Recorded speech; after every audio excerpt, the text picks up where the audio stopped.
99% మన జీవితం ఎప్పుడు బాగుంటది, 99.9% కూడా ఎప్పుడు బాగుంటది. ఆ ఉండే 0.1% మాత్రమే ఏదో పొరపాట్లు అవ్వచ్చు, ఏదో మనకు నచ్చినట్టు ఉండకపోవచ్చు. మనం ఏం చేస్తాం, ఆ 99.9% వదిలేసి ఆ 0.1% పట్టుకొని లబో దిబో అయ్యో బాబో ఏంటి దేవా, ఏంటి నువ్వు లేవా, పారిపోయావా, ఏమైపోయావు, నన్ను సముద్రంలో వదిలేసావా, ఒంటరి అయిపోయాను, అది రాయిపోయాను అని చెప్పి మనం ఏడుస్తా ఉంటాం.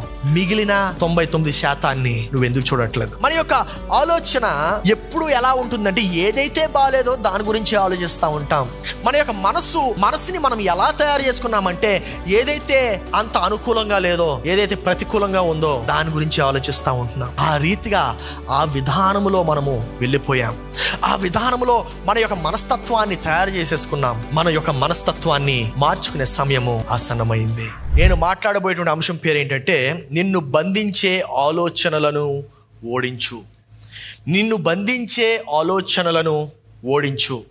అనేక సార్లు మన యొక్క జీవితము సాఫీగానే ఉంటుంది, అన్నీ చక్కగానే ఉంటాయి.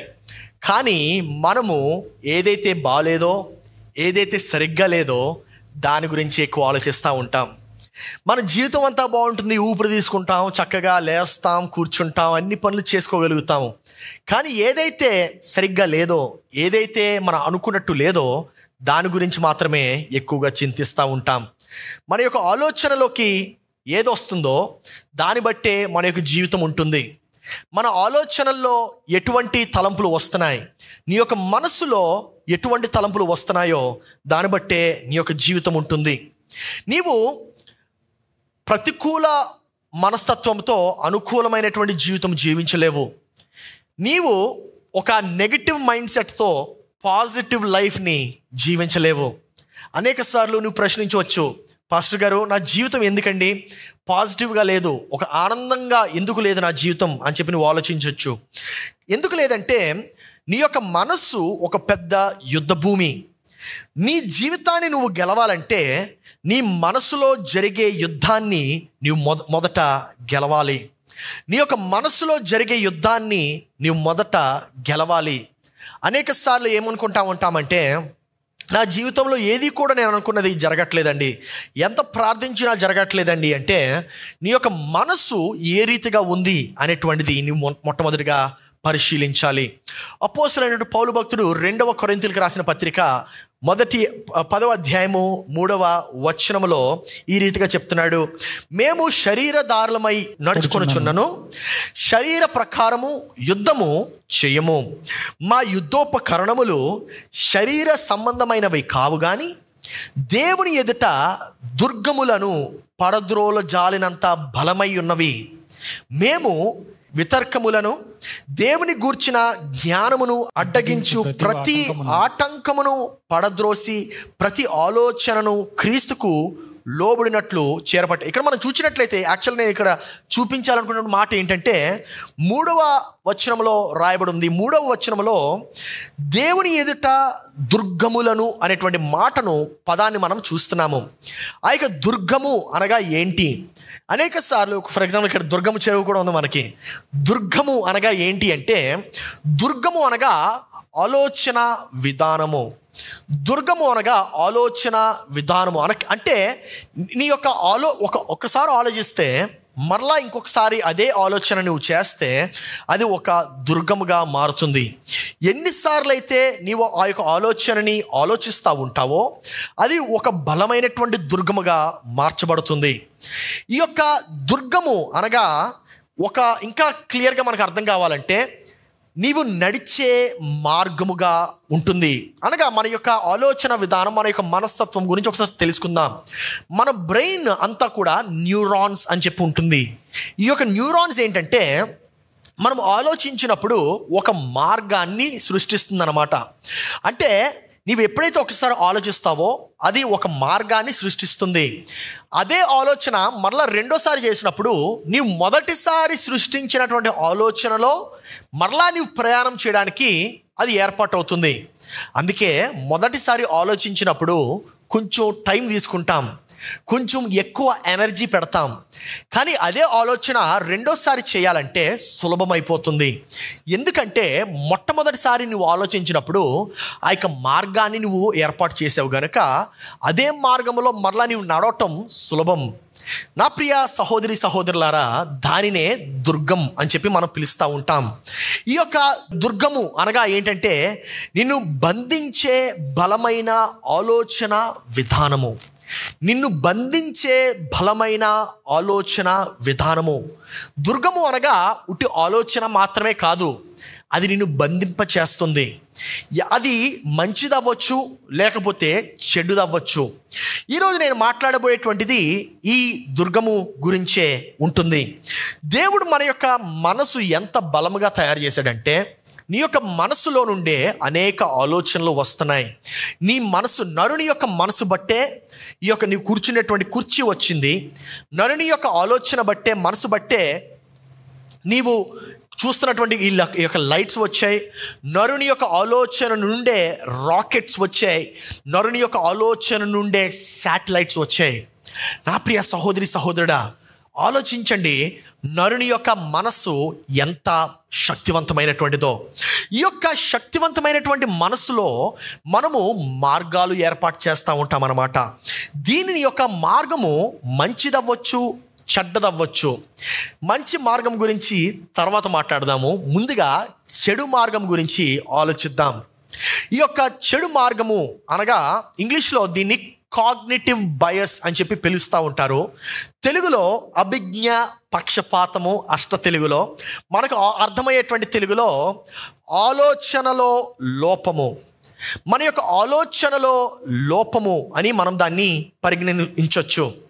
ఆలోచనలో లోపం ఏంటంటే స్వంత అనుభూతి వలన కారణము వెతకడములో కలిగేటువంటి తప్పిదము.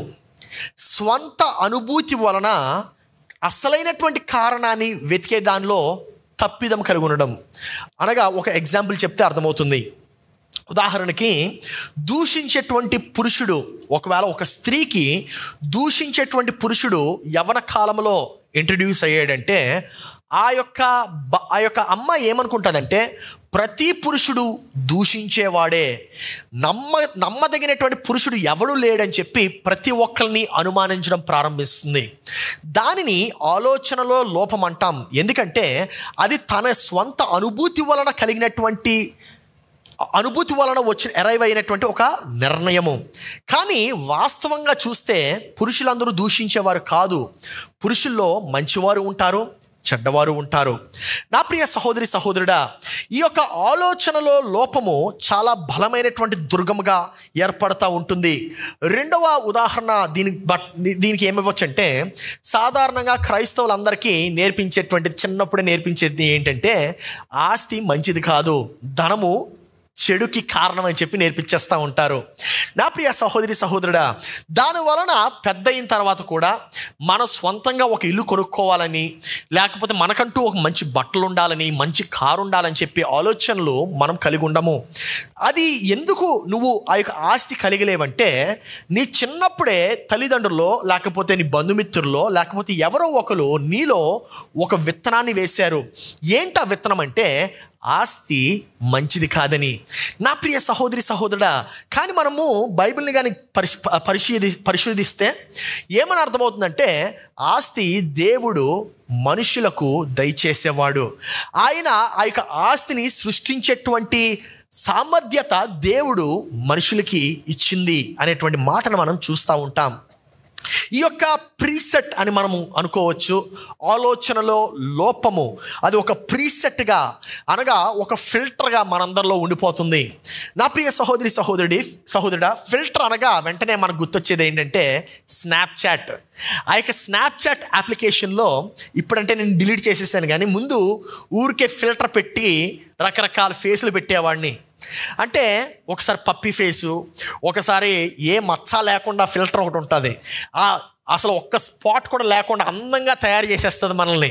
అలాంటి ఫిల్టర్స్ మనము ఈ యొక్క యాప్ ద్వారా ఎలాగైతే వాడతామో, ఈ యొక్క ఆలోచనలో ఉండేటువంటి లోపము కూడా మనల్ని అట్టి రీతిగానే చేస్తుంది. అంటే అక్కడ వాస్తవము ఏది మార్చబడదు, కానీ మనం చూసేటువంటి కోణము, మనం చూసేటువంటి విధానము మార్చివేయబడుతుంది. ఇది ఇంకా బాగా అర్థం కావాలంటే ఇద్దరు వ్యక్తుల్ని మనము ఉదాహరణగా తీసుకుందాం. మొట్టమొదటి వ్యక్తి పేరు నరేష్ అని చెప్పి అనుకుందాం.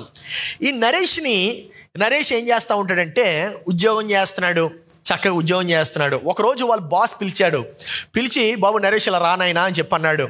ఏంటయ్య గారు అంటే, నువ్వేంటి బాగానే పనిచేస్తున్నావు కానీ కొన్ని లోపాలు ఉన్నాయి. ఉదాహరణకి మనం అనుకునేటువంటి అవుట్పుట్ ఎందుకు రావట్లేదంటే నీలో ఉండేటువంటి ఈ యొక్క లోపం వలన. నీవు కానీ దీన్ని సరి చేసుకుంటే ఇంకా బెటర్ అవుట్పుట్ ఇవ్వగలవు. నీవు కానీ దీన్ని సరిగ్గా నువ్వు అనుకూలంగా మార్చుకోగలిగితే నీకు మంచి ప్రమోషన్ కూడా వస్తుంది. కాబట్టి ఇవి మార్చుకుంటే బాగుంటుంది అని చెప్పాడు. ఈయన నరేష్ వెంటనే ఏమన్నాడంటే బయటకు వచ్చి, ఏంటి మా బాస్ ఇలాగన్నారు అంటే నేను సరిగ్గా పని చేయట్లేదా, అంటే నా యొక్క అవుట్పుట్ సరిగా లేదా, అంటే నేను ఇప్పటి వరకు ఏమి చేయకుండానే ఎంత అవుట్పుట్ ఇచ్చానా అని నరేష్ అనుకుంటున్నాడు. రెండో వ్యక్తి సురేష్ అనుకుందాం.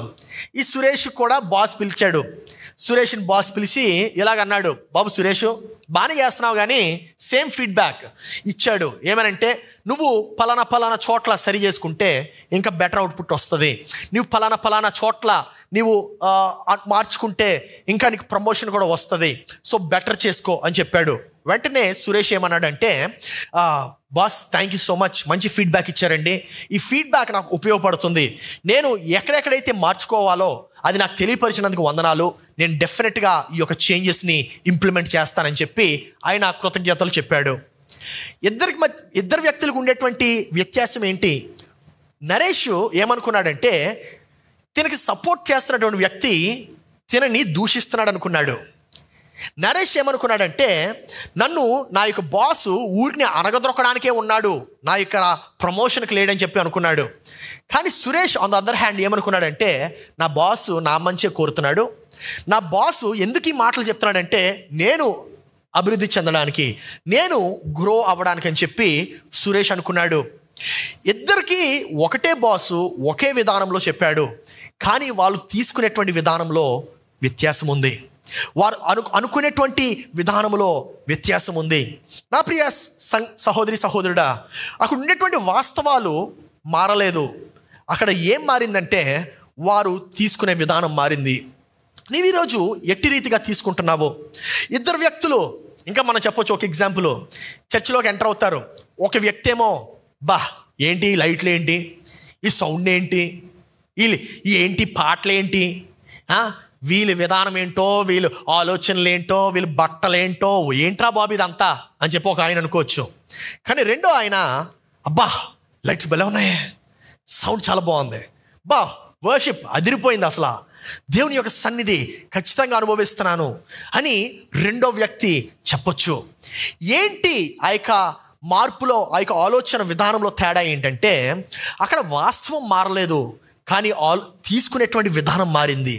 అక్కడ సత్యం మారలేదు, కానీ అక్కడ తీసుకునేటువంటి విధానం మారింది. నా ప్రియ సహోదరుడా, నీవిరోజు ఎటువంటి ఫిల్టర్ కలిగి ఉన్నావు? నీ యొక్క న్యూస్ ఫర్ ఎగ్జాంపుల్ చదువుతున్నట్లయితే మనం చాలా ఈజీగా చెప్పొచ్చు, కొన్ని ఛానల్స్ ఒక రాజకీయ నాయకుడికి సపోర్ట్ చేస్తాయి, ఇంకొన్ని ఛానల్స్ ఇంకొక రాజకీయ నాయకుడికి సపోర్ట్ చేస్తాయి. నీ యొక్క అభిప్రాయం ఎలాగ ఏర్పడుతుందో తెలుసా? నువ్వు చూసేటువంటి న్యూస్ ఛానల్ బట్టి. నువ్వు చిన్నప్పటి నుండి ఏ న్యూస్ ఛానల్ అయితే చూస్తావో ఆ న్యూస్ ఛానల్ ఎవరినైతే హీరోగా చూపిస్తాడో నువ్వు వారినే హీరో చేసుకుంటావు నీ లైఫ్లో. నా ప్రియ సహోదరుడా, మనం అదే రీతిగా ఒక 3 సంవత్సరాల క్రితంకి వెళ్దాం. 4 సంవత్సరాల క్రితంకి 4 సంవత్సరాల క్రితం వెళ్ళేసరికి వెంటనే ఏమనుకున్నామంటే మనం అందరం, ఈ యొక్క పాండమిక్ వచ్చింది, కోవిడ్ వచ్చేసింది, దీనికి బెస్ట్ సొల్యూషన్, నా ప్రార్థనకి జవాబు ఏంటంటే వ్యాక్సినేషన్ అని చెప్పి మనం ఎక్కడ వ్యాక్సిన్ దొరుకుతుందిరా బాబు అని వెతుక్కుంటూ మరీ వెళ్ళి వ్యాక్సినేషన్ తీసుకున్నాం. ఇలాగా అనేకమైనటువంటి సంఘటనలు మనం గుర్తు చేసుకోవచ్చు. కానీ ఇంకొక సంఘటన కూడా చెప్పాలనుకుంటున్నాను. దాన్ని చెప్పిన తర్వాత ఒకసారి మీకు బైబిల్ నుండి సంఘటన చెప్తా. ఏంటో తెలుసు ఇంకో సంఘటన. 2000 రూపాయల నోట్లో ఒక చిప్ ఉంది. రూపాయల నోటు ఎక్కడ దాచినా కనిపెట్టేస్తారు. బ్లాక్ మనీ ఎంత బయటకు వచ్చేది, చిప్పు లేదు, ఏమీ లేదు. నా ప్రియ సహోదరి సహోదరుడా, నువ్వు ఏ న్యూస్ విన్నావు, నువ్వు ఎలాంటి ఆలోచన అంటే నేను ఆలోచన, పేపర్లో చిప్ ఎలా పెడతారు? చాలా సింపుల్ కదా. పేపర్లో అంత చిన్న సెమీ కండక్టర్ పెట్టాలంటే వాడికి పడే కాస్ట్ ఎంత? సో ఎనీవేస్ డోంట్ గెట్, నేను మీ అంత తెలివైన కాదు కాబట్టి నేను చాలా సింపుల్గా ఆలోచించాను. నా ప్రియ సహోదరి సహోదరుడా, ఈ యొక్క 12 మంది ఉన్నారనమాట. మోషే 12 మందిని పంపించాడు. మీరు వెళ్ళండి, ఆ దేశం చూసి రండి ఎలా ఉందో ఏంటో అని చెప్పి అన్నాడు. ఈ 12 మంది కూడా వెళ్ళారు కానాన్ దేశం చూసి రావడానికి. 12 మంది తిరిగి వచ్చిన తర్వాత ఒక్కొక్కరు ఒక్కొక్క విధానంలో ఉత్తరం ఇచ్చారు, ఒక్కొక్కరు ఒక్కొక్క విధానంలో రిప్లై ఇచ్చారు. 12 మందిలో 10 మంది ఏం చెప్పారు తెలుసా? అవదండి, సాధ్యమే కాదండి. వాళ్ళు ఎంత ఉన్నారో తెలుసా? ఎవరైనా వెళ్ళి మాట్లాడారా? ఎవరు మాట్లాడలే. ఎవరైనా కనీసం వాళ్ళ దగ్గరికి వెళ్ళి చూసారా? వాళ్ళ హైట్ కొలుచుకున్నారా? లేదు. వాళ్ళు చూసినటువంటి విధానము వలన వారి యొక్క జవాబు ఏర్పడింది. వారు ఏ రీతిగా అయితే చూసిన దానిని తీసుకున్నారో దాని రీతిగా వారి యొక్క జవాబు ఏర్పడింది. నా ప్రియ సహోదరి సహోదరుడా, ఆ యొక్క 12 మందిలో 2 మాత్రమే పాజిటివ్గా రిప్లై చేశారు. 2 మాత్రమే పాజిటివ్గా రిప్లై చేశారు. చూడండి, ఆ 2 పట్టుకొని మోషే యుద్ధంకి వెళ్ళిపోదాం అనుకున్నాడు. ఎందుకంటే చూసిన విధానం. My dear brothers and sisters, నా ప్రియ సహోదరి సహోదరుడా, ఈ యొక్క 12 మందిలో 10 మంది నెగిటివ్గా చెప్పిన ఆ 2 మాత్రము వేరే జవాబు ఎందుకు చెప్పగలిగారంటే వారు చూసినటువంటి విధానాన్ని వారు ఒక రీతిగా చిత్రీకరించారు. ఈరోజు నేను మొట్టమొదటి మీ పదం నేను మీకు నేర్పించాలనుకుంటుంది ఏంటంటే చిత్రీకరించడం. అందరూ చెప్పండి. We all know that, right? చిత్రీకరించడం అంటే ఏంటి? చిత్రీకరించడం అంటే వారు ఏ విధంగా తీసుకున్నారో ఆ విధంగా దాన్ని చూపిస్తున్నారు. ఏ విధంగా అయితే దాన్ని స్వీకరించారో ఆ విధంగా వారు చూపిస్తున్నారు. ఈ యొక్క చిత్రీకరించడము చాలా ప్రాముఖ్యము. అదే రీతిగా తిరిగి చిత్రీకరించడం కూడా చాలా ప్రాముఖ్యం. మొట్టమొదటిది చిత్రీకరించడము, రెండవది తిరిగి చిత్రీకరించడం, రీఫ్రేమింగ్ అని ఇంగ్లీష్లో చెప్పొచ్చు మనం. తిరిగి చిత్రీకరించడం అంటే ఏంటంటే ఒక సన్నివేశము లేదా ఒక అనుబంధాన్ని, దాని యొక్క అర్థాన్ని నీకు నచ్చినట్టుగా మార్చడం. ఒక అనుభూతిని లేకపోతే ఒక అనుబంధాన్ని నీకు నచ్చినట్టుగా నీవు తిరిగి మార్చడం, దాని యొక్క అర్థాన్నే మార్చేయడం. ఈ యొక్క 2 వ్యక్తులు చేసినట్టు. ఎవరు 2? యెహోషువ, మధ్యలో బైబిల్ స్టోరీస్ అలాగ అడుగుతూ ఉంటాను. సో మీ బ్రెయిన్ షార్ప్గా ఉంటుంది అనమాట. నా ప్రియ సహోదరి సహోదరా, ఈ యొక్క తిరిగి చిత్రీకరించడం చాలా చాలా ప్రాముఖ్యము. అనేక సార్లు ఏమవుతుందంటే, మళ్ళీ ఒక ఎగ్జాంపుల్ ఇస్తాను. సిచ్యువేషన్ ఏ తీసుకుందాము. ఈ యొక్క సిచ్యువేషన్ ఏలో ఒక వ్యక్తి ఉంటాడు, మళ్ళీ నరేష్ ఉంటాడు. నరేష్ ఉండి చాలా డిటర్మైన్డ్గా లెగిస్తాడు, ఒక బలమైనటువంటి సంకల్పంతో లెగిస్తాడు. ఏంటో బలమైనటువంటి సంకల్పం అంటే, ఈరోజు దరిద్రంగా ఉంటుంది, ఏమీ బాగోదు, ఏంటి ఈరోజు సూర్యుడు రాలేదు, చంద్రుడు కూడా కనబడలేదు, గాలి లేదు, ఏమీ లేదు, చల్లగా ఉంది, బయటికి వెళ్తే చలేస్తుంది, కోట్ వేసుకెళ్ళాలి ఇప్పుడు ఆఫీస్కి. నేను ఈ యొక్క స్వెటర్ వేసుకెళ్తే మళ్ళీ అక్కడ ఏసీకి చెమటలు పడతాయో ఏంటో, మళ్ళీ ఆఫీస్కి వెళ్తే మా బాస్ ఏమంటాడో, అబ్బా మా బాస్ని కలవాలరా బాబు ఈరోజు, ఆ దరిద్రుడి యొక్క ముఖం చూడాలి ఈరోజు, ఎందుకురా బాబు ఇటువంటి ఈ దరిద్రుడి ఫేస్ నేను చూడాలి ఈరోజు అని చెప్పి ఒక దృఢ సంకల్పంతో లెగిస్తాడనమాట. మళ్ళీ ఆయన అనుకుంటాడు, నా జీవితం బాగుంటే బాగుంటుందా? అసలు బాగోదు.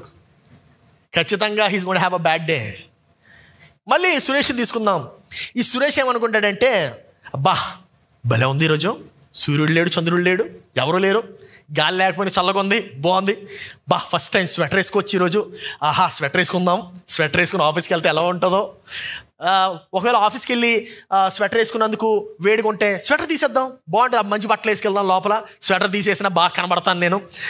మా బాసు ఈరోజు తిట్టినా సరే, ఏం చేసినా నేను కూల్గా, కామ్గా, కంపోజ్డ్గా ఉండాలి. మా బాస్ నన్ను ఏమన్నా సరే ఈరోజు నేను మాత్రం దానికి లొంగిపోకూడదు.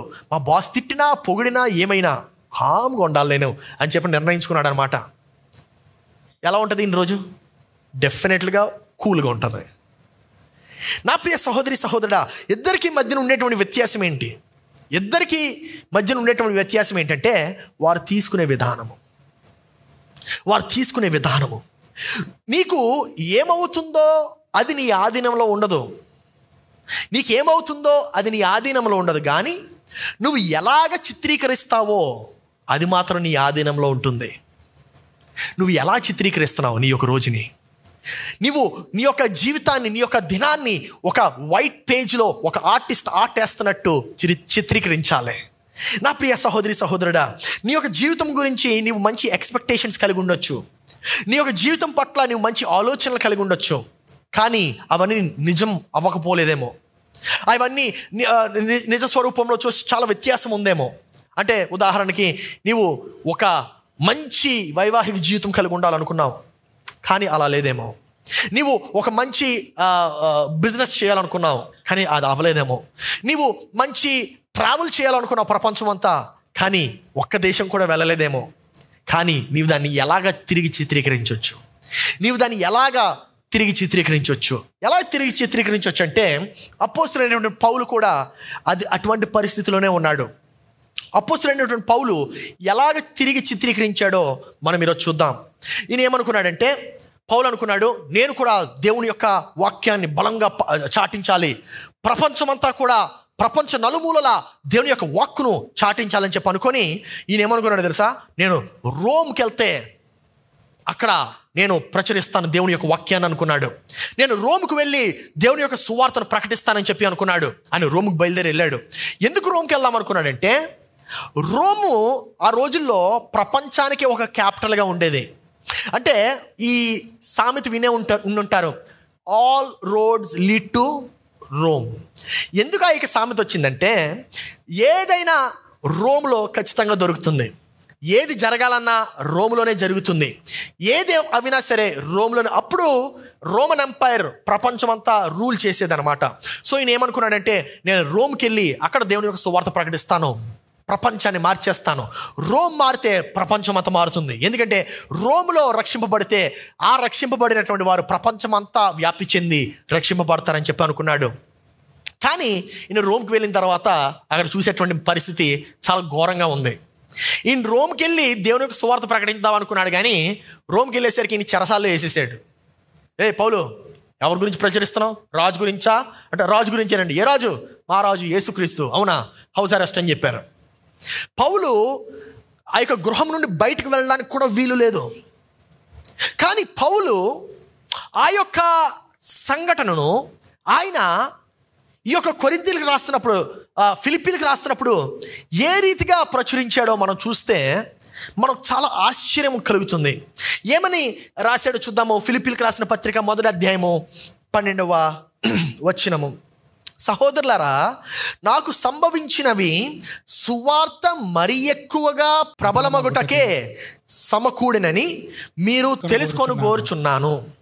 ఏంటది? నన్ను జైల్లో వేసేసారు. కానీ జైల్లో ఎందుకు వేసారో తెలుసా?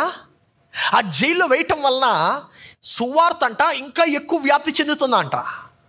ఏంటో చూద్దాం. ఎలాగనగా, నా బంధకములు క్రీస్తు నిమిత్తమే కలిగినవని ప్రేతోరమును సేనలోని వారికందరికీ తక్కిన వారికందరికీ స్పష్టమాయను. ప్రేతోరమును అనగా ప్యాలెస్, ఆ యొక్క రాజుగారి యొక్క కోట. ఈయన ఏమంటాడు చూసారా? చూడండి, నన్ను బంధించేశారు, కానీ నన్ను బంధించారే, కానీ నన్ను బంధించడం వలన సువార్త ఇంకా ఎక్కువగా చాటింపబడుతుంది, సువార్త ఇంకా ఎక్కువగా వ్యాప్తి చెందుతుంది అంటున్నాడు. అదేంటి పౌలు, నీకేమైనా మతిపోయిందా? నీకేమైనా మైండ్ పక్కకి వెళ్ళిపోయిందా? ఏమైంది?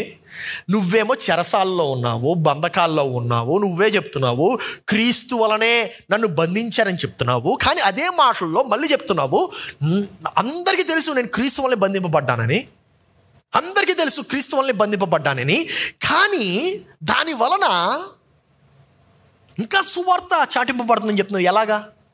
ఎలాగైనా ఎవరైనా చెప్పగలరా? మీకు విషయం చెప్తా. ఇప్పుడు ఆ యొక్క హౌస్ అరెస్ట్లో 8 గంటలు ఒక షిఫ్ట్ చేస్తారు. ఒక గార్డు 8 గంటలు మాత్రమే షిఫ్ట్ చేస్తారనమాట రోమన్ ఎంపైర్లో. అలాగా ఆయన ఇంటి చుట్టూ గాడ్లే, పౌలు యొక్క ఇంటి చుట్టూ గాడ్లే. విచిత్రం ఏంటంటే వస్తున్న ప్రతి గాడికి ఈయన సువార్త ప్రకటిస్తున్నాడు. హల్లెలూయా. వస్తున్న ప్రతి గాడికి సువార్త ప్రకటిస్తున్నాడు. ఒక్క రోజుకి ఎన్ని షిఫ్ట్లు అండి? 3 షిఫ్ట్లు. ఆయన చుట్టూ 12 గాడులు ఉంటే 12, 24, 36. ఒక్క రోజులో 36 మంది ఈయన వెళ్ళట్లే, వాళ్ళే వచ్చి సువార్త వింటున్నారు.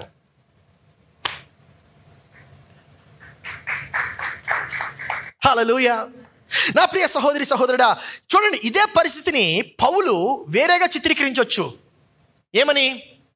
దేవా, ఏడు దేవా ఇలాగైపోయాను నేను, నీకోసం నేను వాక్యాన్ని ప్రబలపరుద్దాం అనుకుంటే, ఈ యొక్క వాక్యాన్ని ప్రచురపరుద్దాం అనుకుంటే నన్ను బంధించేశారు, నన్ను హింసిస్తున్నారు, నీకోసం నేను బయటికి వెళ్దామంటే ఏంటి పరిస్థితి నాకు అని చెప్పి పౌలు ఏడవచ్చు, దేవుని దూషించవచ్చు. ఏంటి నువ్వు నాతో లేవా అని చెప్పి మళ్ళా ప్రశ్నించవచ్చు. కానీ పౌలు అలా చిత్రీకరించట్లా. పౌలు ఎలా చిత్రీకరిస్తున్నాడంటే, ఈ కార్యం అవటం వల్ల సువార్త మరి ఎక్కువగా వ్యాప్తి చెందుతుంది. ఈ కార్యం అవటం వల్ల దేవుని యొక్క రాజ్యం మరీ ఎక్కువగా వ్యాప్తి చెందుతుంది అంటున్నాడు. నా ప్రియ సహోదరి సహోదరుడా, ఇక్కడ ఏమవుతుంది? నేను ఒక చెరసాలో వేయబడ్డాను, నేను ఒక బందీగా ఉన్నాను, నేను ఒక ఖైదీగా ఉన్నాను. అయినా సరే ప్రతి 8 గంటలకే సువార్త చెప్తానే ఉన్నాను.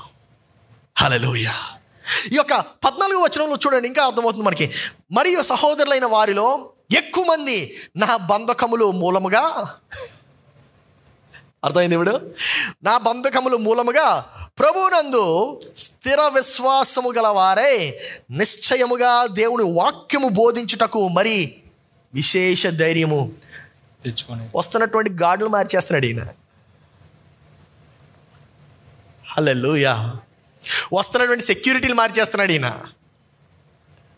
నా ప్రియ సహోదరి సహోదరుడా, ఇదే పరిస్థితి, ఇటువంటి పరిస్థితి మన జీవితంలో అనేక మార్లు వస్తూ ఉంటుంది. ఏంటి ఆ పరిస్థితి అంటే, నీవు కలిగినటువంటి సంఖ్యల్లో అది ఏమైనా అవ్వచ్చు, అది కుటుంబ సమస్యలు అవ్వచ్చు, అది ఆర్థిక సమస్యలు అవ్వచ్చు. ఆ యొక్క సంఖ్యలను నువ్వు ఏ రీతిగా చిత్రీకరిస్తున్నావు, ఆ యొక్క సంఖ్యలను, ఆ యొక్క బంధకములను నువ్వు ఏ రీతిగా చూపిస్తున్నావు, ఏ రీతిగా వాడుకుంటున్నావు, అనగా ఏ రీతిగా నువ్వు తీసుకుంటున్నావు. నా ప్రియ సహోదరి సహోదరుడా, నీకు ఇంకొక విషయం చెప్పాలి. ఏంటదంటే 99% సార్లు 99% మన జీవితం ఎప్పుడు బాగుంటుంది, 99.9% కూడా ఎప్పుడు బాగుంటుంది. ఆ ఉండే 0.1% మాత్రమే ఏదో పొరపాట్లు అవ్వచ్చు, ఏదో మనకు నచ్చినట్టు ఉండకపోవచ్చు. మనం ఏం చేస్తాం? ఆ 99.9% వదిలేసి ఆ 0.1% పట్టుకొని లబో దిబో, అయ్యో బాబో, ఏంటి దేవా, ఏంటి నువ్వు లేవా, పారిపోయావా, ఏమైపోయావు, నన్ను సముద్రంలో వదిలేసావా, నన్ను ఈ గొడవ వదిలేసావా, ఒంటరి అయిపోయాను, అది రాయిపోయాను అని చెప్పి మనం ఏడుస్తూ ఉంటాం. మిగిలిన 99% నువ్వెందుకు చూడట్లేదు? మిగిలిన 99% నువ్వెందుకు వదిలేసావు? మన యొక్క ఆలోచన ఎప్పుడు ఎలా ఉంటుందంటే, ఏదైతే బాగాలేదో దాని గురించి ఆలోచిస్తూ ఉంటాం. మన యొక్క మనసుని మనం ఎలా తయారు చేసుకున్నామంటే, ఏదైతే అంత అనుకూలంగా లేదో, ఏదైతే ప్రతికూలంగా ఉందో దాని గురించి ఆలోచిస్తూ ఉంటున్నాం. ఆ రీతిగా ఆ విధానములో మనము వెళ్ళిపోయాం. ఆ విధానములో మన యొక్క మనస్తత్వాన్ని తయారు చేసేసుకున్నాం. మన యొక్క మనస్తత్వాన్ని మార్చుకునే సమయము ఆసన్నమైంది. ఆమేన్. మనం మర్చిపోయేది ఏంటంటే, ఎప్పుడు కూడా మనం చాలా డీసెంట్గా, నీట్గా ఉంటుంది మన యొక్క లైఫ్. అయినా సరే, దేవా ఎందుకు నా జీవితం ఇలా అవుతుంది, నాకు ఆ ప్రమోషన్ ఎందుకు రాలేదు అని చెప్పి ఏడుస్తూ ఉంటావు. నువ్వు మర్చిపోయేది ఏంటంటే, అంత ఎకానమీ ఫెయిల్ అవుతున్నా సరే నీ ఉద్యోగం ఊడిపోలేదు నాయనా, దాన్ని బట్టి సంతోషించాలి. ఆమేన్. నువ్వు అనుకుంటా ఉంటావు, దేవా నా భార్య ఎందుకు ప్రభువా నా మాట వినట్లేదు. అరే ఏదో 1-2 సార్లు విందేమో, మనిషి అన్న తర్వాత ప్రతిసారి వినాలంటే కష్టం కదా. ఆ 1-2 సార్లు వినకపోయేసరికి, దేవా నా భార్య మీద నువ్వు కంప్లైంట్లు ఎందుకు నాయనా. కొంతమంది భార్యలు కూడా అలాగే చేస్తూ ఉంటారు. నా భర్త అసలు ఒకసారి వదిలేయచ్చు కదా పాపం. ఏదో ఒకసారి ఏం చేశాడు మహా అయితే, ఏదో ఫ్రెండ్స్తో బయటికి వెళ్తాడేమో 1 గంట, 2 గంటలు, రోజంతా నీతోనే కదా ఉంటాడు. ఏదో ఒకసారి 99 సార్లు బాగున్నాడు కదా, ఏదో ఒకసారి బాగోపోతే లబోదిబో ఎందుకు అదంతా? నా ప్రియ సంగమా, ఈరోజు నేను ఈ యొక్క నీ ఆలోచన విధానాన్ని మార్చేటువంటి 3 ఉపకరణాలు నేను ఇవ్వాలని చెప్పి ఆశపడుతున్నా. నీ ఆలోచన విధానమును మార్చే 3 ఉపకరణాలు, 3 tools to change your pattern of thinking. ఈరోజు నేను మీకు చెప్తాను. మొట్టమొదటి ఉపకరణం ఏంటంటే, ఏది జరగలేదో దానిని బట్టి దేవునికి కృతజ్ఞతాస్తుతులు చెల్లించు, లేకపోతే కృతజ్ఞత కలిగి ఉండు. ఏది పాస్టర్ గారు ఏం మాట్లాడుతున్నారు, ఏది జరగలేదో దాన్ని బట్టి? ఒక ఎగ్జాంపుల్ చెప్తాను, బాగా అర్థమవుతుంది మీకు. ఒక అమ్మాయి ఉంది, అప్పుడే స్కూల్ చదువుతుంది, 10th క్లాస్. అమ్మాయి హడావిడిగా వచ్చింది. నాన్న అమ్మ మీకు విషయం చెప్పాలన్నాడు. ఏంటి? రండి కింద, హాల్లోకి రండి. హాల్లోకి తీసుకెళ్ళిపోయింది. కూర్చోండి అంది. కూర్చున్నారు, ఇద్దరు కూర్చుంటే నేను మీకు విషయం చెప్పాలని.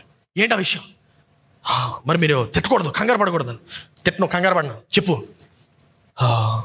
నేను గర్భవతిని అయిపోయాను. నేను ఒక అబ్బాయిని ప్రేమించాను. అబ్బాయి చాలా అందంగా ఉంటాడు, కానీ బ్యాడ్ న్యూస్ ఏంటంటే అతను ఇప్పుడు జైల్లో ఉన్నాడు. 2 నెలల ముందు నన్ను ప్రెగ్నెంట్ చేసేసాడు. కానీ ఇంకొక 5 నెలల్లో ఆయన జైలు నుండి తిరిగి వచ్చేస్తాడు బయటికి. అదే గుడ్ న్యూస్. సో ఆయన 5 నెలల్లో తిరిగి వచ్చేస్తాడు జైలు నుండి, మంచి ఉద్యోగం వెతుక్కుంటాడు, నన్ను భార్యగా పెళ్లి చేసుకుంటాడు, లైఫ్ బాగుంటుంది. సో వరి అవ్వద్దు అన్నాడు. మీలాగే పేరెంట్స్ కూడా సైలెంట్ అయిపోయారు. అయ్యో ఏంటిది, ఏం చెప్తాను? అప్పుడు ఏమంది, అలా చెప్దాం అనుకున్నాను, కానీ అసలు విషయం ఏంటంటే నేను మ్యాథ్స్లో ఫెయిల్ అయినా అంది.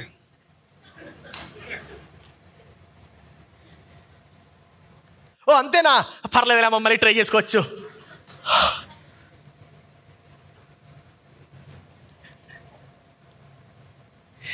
ఏమి జరగలేదో దాన్ని బట్టి దేవునికి కృతజ్ఞతలు కలిగి ఉండు.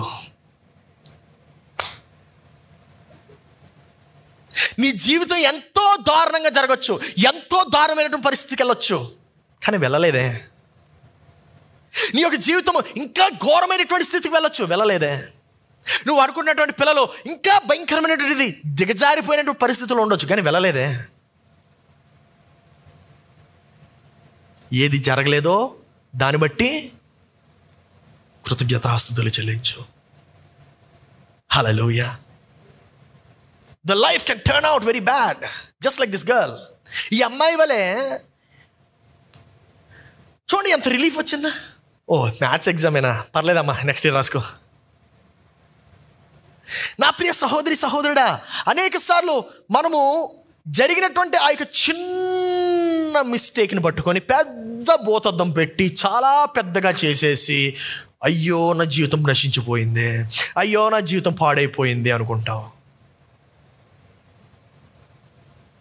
ఏం పోలే, ఇట్ ఇస్ స్టిల్ దేర్. ఊపిరి పీల్చుకుంటున్నావు కదా. ఇంకా నువ్వు ఏ రీతిగా చిత్రీకరిస్తున్నావు,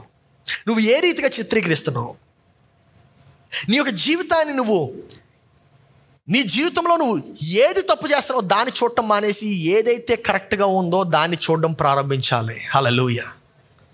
ఏదైతే ఎలా ఉందండి, mistakes, full of mistakes, we only see that spot. ఈ షర్ట్లో ఒక స్పాట్ ఉంది కానీ వేసుకున్నాను, ఇప్పుడు వెతికేస్తూ ఉంటారు మీరు ఊరికి. నేను లేదు ఉంది. So just playing with you. ఏ రీతిగా చిత్రీకరిస్తున్నావు దాన్ని బట్టి. నా ప్రియ సహోదరుడా, కంప్లైంట్ చేయడం మానేసి, దేవా నాకు జీవితం ఇంకా, నేను ప్రాణంతో ఉన్నాను ప్రభువా, నేను ఇంకా ఊపిరి పీల్చుకుంటున్నాను నాయనా, నేను ఇంకా నడవగలుగుతున్నాను, గెంతులేయగలుగుతున్నాను, మంచి బట్టలు ఉన్నాయి వేసుకోవడానికి, వందనాలు ప్రభువా అని చెప్పి దేవుడికి వందనాలు చెల్లించాలి. హల్లెలూయా.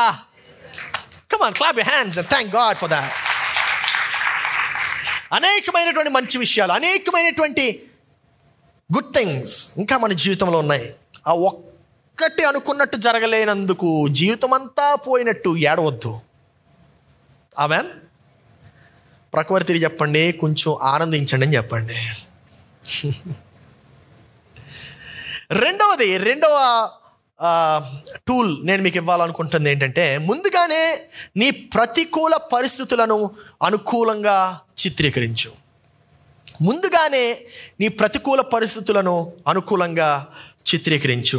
సో ఎటువంటి ప్రవర్తన, ఎటువంటి వైఖరితో వెళ్ళాలి ఆఫీస్కి, వెళ్ళకూడదు ఆఫీస్కి ఫస్ట్ చూద్దాం.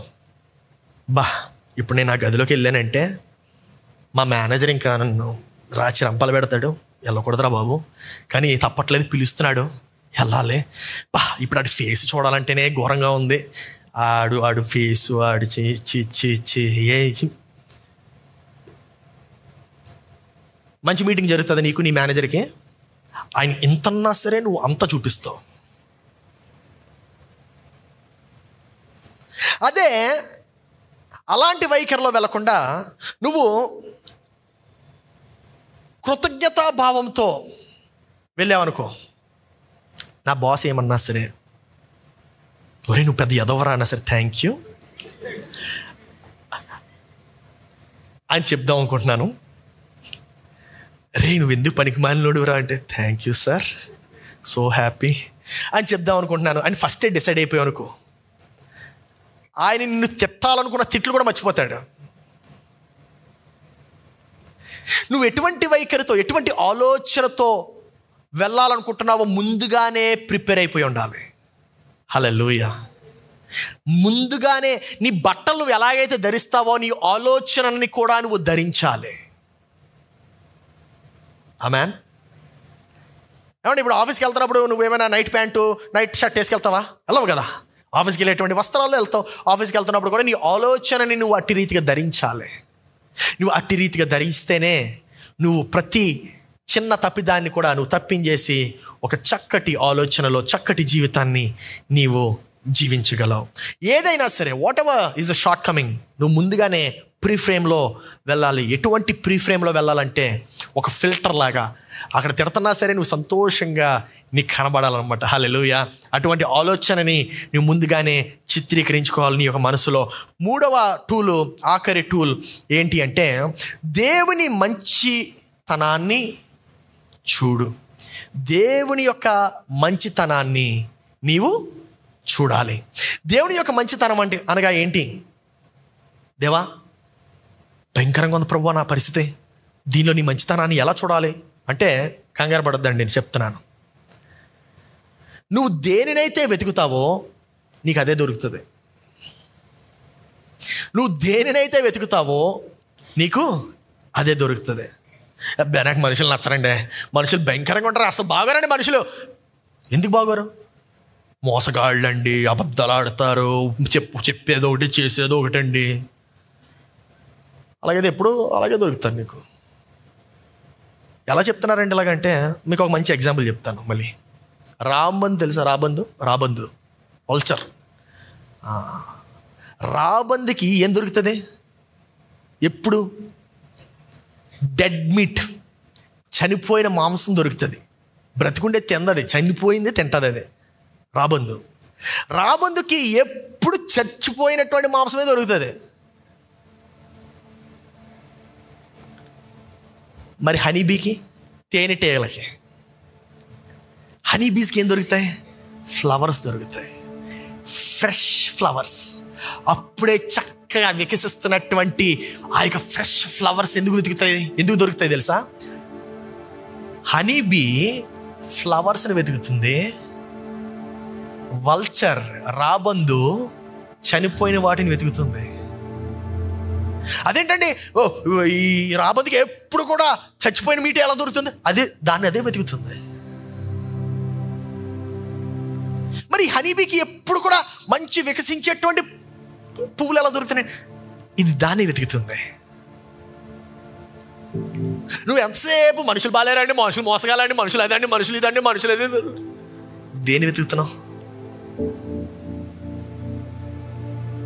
నువ్వు దేని వెతుకుతున్నావు ఈరోజు?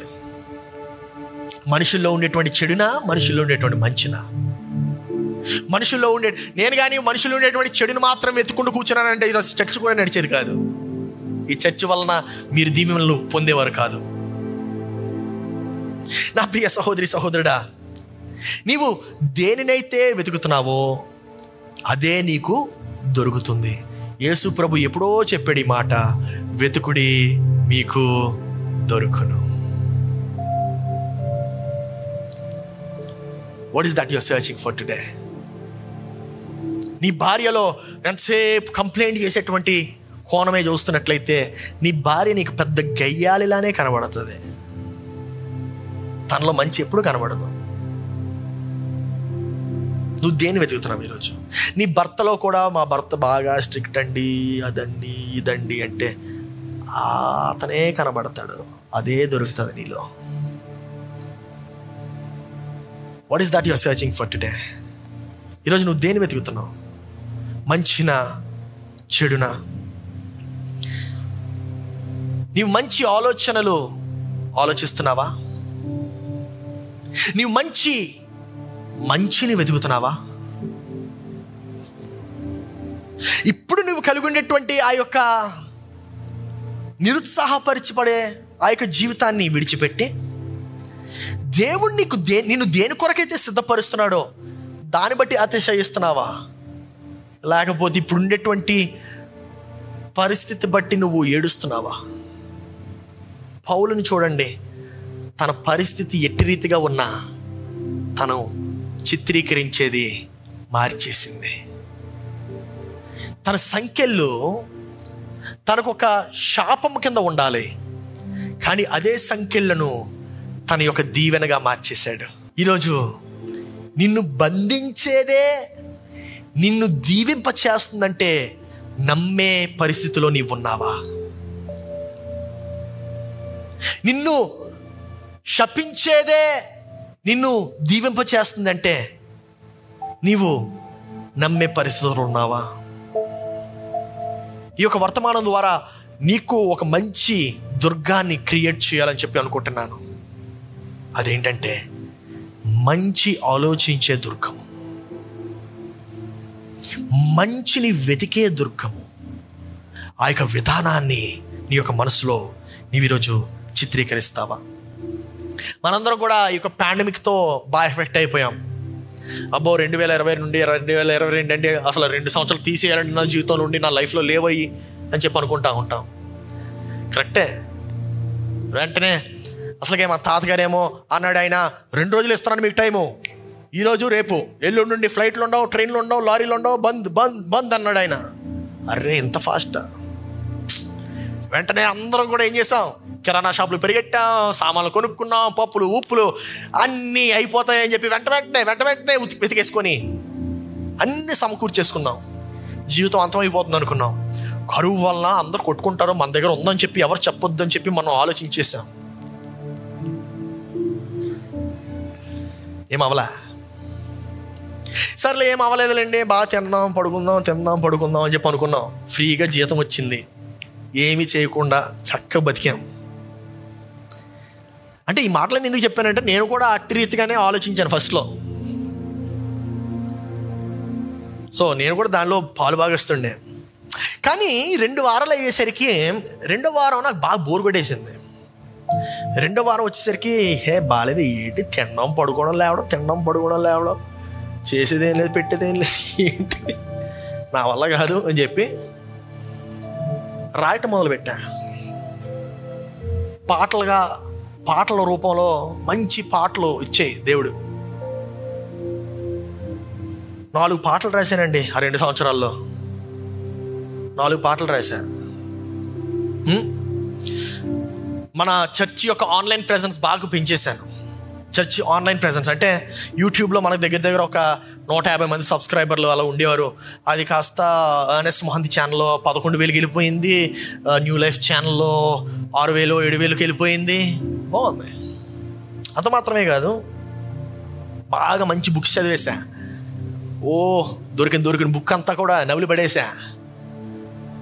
అంత మాత్రమే కాకుండా స్కూల్ ఒకటి కట్టానండి, ఓ స్కూలు. ఈరోజు ఆ స్కూల్లో దగ్గర 320 మంది ఉన్నారు ఆ స్కూల్లో. అంత మాత్రమే కాకుండా కొంచెం డబ్బులు సేవ్ చేశాను. ఆ డబ్బులు సేవ్ చేసి నా హౌసింగ్ లోన్, మార్ట్గేజ్ లోన్ కట్టేశాను. దాని తర్వాత నేను కార్ లోన్ ఒకటి ఉంది, కార్ లోన్ కట్టేశాను.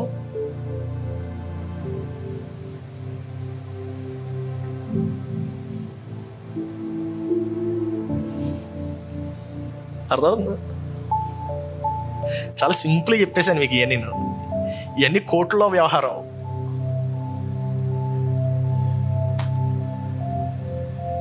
వేరే రీతిగా చిత్రీకరించాను. ఆ యొక్క 2 సంవత్సరాలు వ్యర్థంగా పోనీయకుండా వేరే రీతిగా దాన్ని తీసుకున్నాను నేను. దేవా, నువ్వు 2 సంవత్సరాలు ఖాళీ ఇచ్చావు ప్రభా, వందనాలయ్యా. నీకు ఏమేం చేస్తా నాకే తెలియదు, వాడుకో, నేను ఫుల్ రెడీ. ఓ G+2 బిల్డింగ్ కట్టేసాం, విల్లాలు కట్టేసాం. ఇదే కోవిడ్లో అమ్మేసాం, వ్యాపారం భయంకరంగా ఇంక్రీజ్ చేసాం.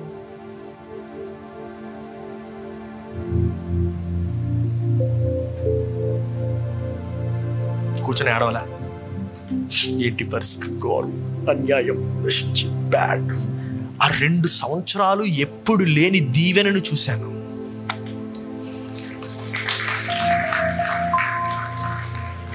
హల్లెలూయా. శాపముగా ఉన్నదానిని ఆశీర్వాదంగా చిత్రీకరించాను. ఎందుకంటే దానిని ఆశీర్వాదంగా చూడటం మొదలుపెట్టాను కనుక. హల్లెలూయా. అన్నా, ఈ అమ్మాయి నేను విడిచి వెళ్ళిపోయిందన్నా, నన్ను వదిలేసిందన్నా, ఏడవద్దు. విడిచి వెళ్ళిపోయినందుకు ఆనందించు. విముక్తి కలిగింది.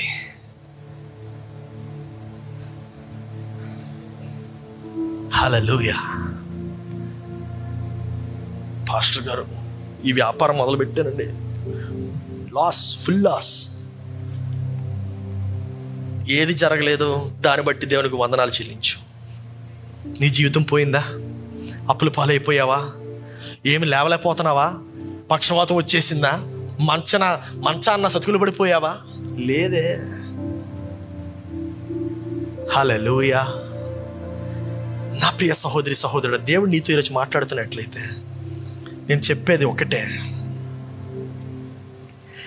నీ యొక్క శాపాన్ని దేవుడు శాపంగా చూడట్లేదు, నువ్వు దాని శాపంగా చూస్తున్నావు. ఆ సంఘటన అలాగే ఉంది. దాన్ని నువ్వు ఎట్టి రీతిగా చిత్రీకరిస్తున్నావో దాన్ని బట్టే, దాన్ని నువ్వు ఎట్టి రీతిగా ఊహిస్తున్నావో దాన్ని బట్టే నువ్వు అనుభవిస్తావు. మీకు విషయం తెలుసా? ఆ 2 సంవత్సరాలు ఇంకో గొప్ప సన్నివేశం జరిగిందండో. నా భార్యలో ఒక పెద్ద రెస్టారెంట్ షెఫ్ ఉందని చెప్పి నేను డిస్కవర్ చేశాను. నిజం, 100% నేను చెప్తున్నా. నా భార్య వండితే రెస్టారెంట్కి కూడా వెళ్ళి తినాలనిపించదు. నాకు ఎప్పుడైనా మంచి ఫుడ్ తినాలనిపిస్తే మా భార్య చెప్తాను, మంచి ఫుడ్ ఉండండి. రెస్టారెంట్ కాదు, రెస్టారెంట్ బీట్ చేసేటువంటి ఫుడ్.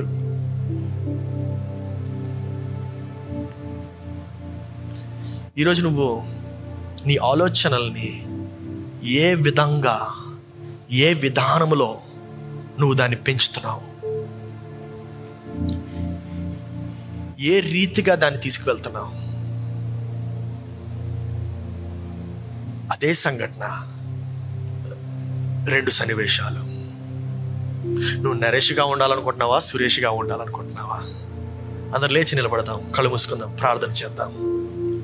నశించిన దానిని తిరిగి వెతికి రక్షించుటకే యేసుక్రీస్తు వచ్చాడు. నీ ఏదైతే నశించిపోయిందో దాన్ని బట్టి నువ్వు బాధపడొద్దు. అది యేసుక్రీస్తు చూసుకుంటాడు ఆ యొక్క పనిని. ఏం చెయ్యాలి ఇంకా నా సమయంతో, ఏం చెయ్యాలి నా యొక్క బలముతో, ఏం చెయ్యాలి నా యొక్క వయసుతో, ఏం చెయ్యాలి అనే దానిని నువ్వు ఆలోచించు. జరిగిపోయినటువంటి గతమును పట్టుకొని వేలాడొద్దు. అది నిన్ను ఒక బంధకములో పెడుతుంది. పౌలు వలె ఆ యొక్క బంధకాన్ని నీవు శాపముగా చూడటం మానేసి ఒక ఆశీర్వాదంగా చూడటం ప్రారంభించు. దేవుడు గొప్ప కార్యాలు నీ జీవితంలో చేయబోతాడు. Just reframe your thoughts. నీ యొక్క ఆలోచనలని నువ్వు మరలా తిరిగి చిత్రీకరించు. నీ యొక్క ఆలోచన విధానాన్ని నీవు మరలా తిరిగి చిత్రీకరించు. నీ యొక్క వేదనని దేవుడు పాటగా మారుస్తాడు. నీ యొక్క లోన్లీనెస్ని, నీ యొక్క ఆ యొక్క ఒంటరితనాన్ని దేవుడు ఒక సైన్యముగా మారుస్తాడు. నీవు మనుషుల్ని ద్వేషించడం మాని మనుషుల్ని ప్రేమించడం ప్రారంభిస్తావు. ఎప్పుడంటే మనుషుల్లో ఉండేటువంటి లోపాలే చూడడం మానేసి మనుషుల్లో ఉండేటువంటి మంచితనాన్ని చూడు. దేవుడు గొప్ప కార్యాలు చేస్తాడు నీ జీవితంలో. Trust me, a small change in your thinking pattern. ఈ వ్యసనాన్ని వదలలేను అని చెప్పి అనుకుంటున్నావు కదా, అది అపవాది నీలో కలిగింప చేస్తున్నటువంటి ఆలోచనది. అదొక దుర్గము, నిన్ను పట్టుకొని బంధిస్తుంది. ఇంకొక ఆలోచన తయారు చేయి, ఈ వ్యసనాన్ని నేను వదులుతాను, ఈ యొక్క ఎడిక్షన్ని నేను వదిలేస్తాను, ఖచ్చితంగా అవుతుంది అనే ఆలోచనని ప్రారంభించు. రోజు దాన్ని పట్టుకొని ఆలోచించు. Facts are the same, it is the filter which is different. సంఘటనలు అవే, కానీ నువ్వు ఎట్టి రీతిగా చిత్రీకరిస్తున్నావు దాన్ని బట్టే నీ యొక్క ఫలాన్ని నువ్వు అనుభవిస్తావు.